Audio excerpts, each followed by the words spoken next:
ಇನ್ನು ರೇಣುಕಾಸ್ವಾಮಿ ಕೊಲೆಯ ಫೋಟೋವನ್ನ ಕಳುಹಿಸಿ ದರ್ಶನ್ ವಿಕೃತಿ ಮೆರೆದಿದ್ದಾರೆ. ಮಾಜಿ ಕಾರ್ಪೊರೇಟರ್ಗೆ ದರ್ಶನ್ ಫೋಟೋ ಕಳಿಸಿದ್ರಂತೆ. ಫೋಟೋವನ್ನ ಮೋಹನ್ ಕುಮಾರ್ಗೆ ದರ್ಶನ್ ಕಳಿಸಿದ್ರು ಎನ್ನಲಾಗ್ತಾ ಇದೆ. ಸೊ ಫೋಟೋ ಕಳಿಸಿ ಸಾಕ್ಷಿ ನಾಶಕ್ಕೆ ದರ್ಶನ್ಗೆ ಮೋಹನ್ ಕುಮಾರ್ ಹಣ ನೀಡಿದ್ದಾಗಿ ಹೇಳಿದ್ದಾರೆ. ಪೊಲೀಸ್ ವಿಚಾರಣೆಯ ವೇಳೆ ಮೋಹನ್ ಈ ವಿಚಾರವನ್ನ ಬಾಯ್ಬಿಟ್ಟಿರೋದು. ಸೊ ಅವರಿಂದ ಕೂಡ 164 ಸ್ಟೇಟ್ಮೆಂಟ್ ಅನ್ನ ಪೊಲೀಸರು ದಾಖಲು ಮಾಡಿದ್ದಾರೆ. ರೇಣುಕಾಸ್ವಾಮಿ ಮೇಲೆ ಹಲ್ಲೆ ಮಾಡಿ ಕೊಲೆ ಮಾಡಿದ್ರಲ್ಲ, ಆ ಫೋಟೋನ ದರ್ಶನ್ ತಮ್ಮ ಮೊಬೈಲ್ನಿಂದ ಈ ಮೋಹನ್ಗೆ ಕಳಿಸಿದ್ರು ಅಂತ. ಮತ್ತೆ ಇವರಿಂದ ದುಡ್ಡು ಇಸ್ಕೊಂಡಿದ್ದಿತ್ತಲ್ಲ, ಇದೇ ಸಾಕ್ಷಿ ನಾಶ ಮಾಡೋ ನಿಟ್ಟಿನಲ್ಲೇ ಇಸ್ಕೊಂಡಿದ್ರು ಅಂತ ಈ ವಿಚಾರಕ್ಕೆ ಸಂಬಂಧಪಟ್ಟ ಹಾಗೆ ಮಾಜಿ ಕಾರ್ಪೊರೇಟರ್ ಮೋಹನ್ ಕುಮಾರ್ 164 ಹೇಳಿಕೆಯನ್ನ ಕೊಟ್ಟಿದ್ದಾರೆ. ಪೊಲೀಸರು ಇವರಿಂದ ಈಗಾಗಲೇ ಇದಕ್ಕೆ ಸಂಬಂಧಪಟ್ಟ ಹಾಗೆ 164 ಸ್ಟೇಟ್ಮೆಂಟ್ ಕೂಡ ದಾಖಲಿಸಿಕೊಂಡಿದ್ದಾರೆ.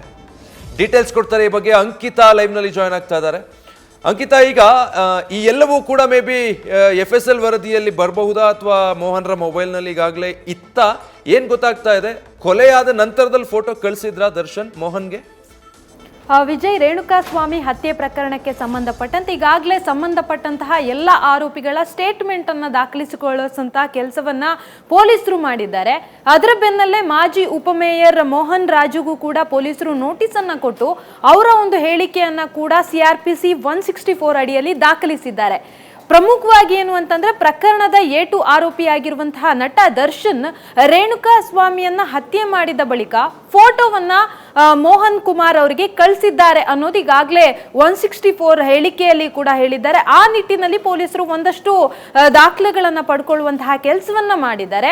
ಅದನ್ನ ಹೊರತುಪಡಿಸಿ ಮಾಜಿ ಉಪಮೇಯರ್ ಆಗಿರುವಂತಹ ಮೋಹನ್ ಕುಮಾರ್ ಅವರು ದರ್ಶನ್ ಅವರಿಗೆ ಸುಮಾರು 40 ಲಕ್ಷ ಹಣವನ್ನ ಕೊಟ್ಟಿದ್ದಾರೆ ಅನ್ನೋ ಆರೋಪ ಕೂಡ ಇದೆ. ಹಾಗಾಗಿ ಆ ಹಣವನ್ನ ಯಾಕೆ ಕೊಟ್ರು ಅಂತ ಹೇಳಿ ಸಾಕ್ಷಿ ನಾಶಪಡಿಸುವಂತಹ ಉದ್ದೇಶಕ್ಕಾಗಿ ಆ ಹಣವನ್ನ ಕೊಟ್ಟಿದ್ರ, ಇವೆಲ್ಲದರ ಬಗ್ಗೆ ಸ್ಟೇಟ್ಮೆಂಟ್ ಪಡ್ಕೊಳ್ಳುವಂತಹ ಕೆಲಸವನ್ನ ಈಗಾಗಲೇ ಪೊಲೀಸರು ಕೂಡ ಮಾಡಿದ್ದಾರೆ.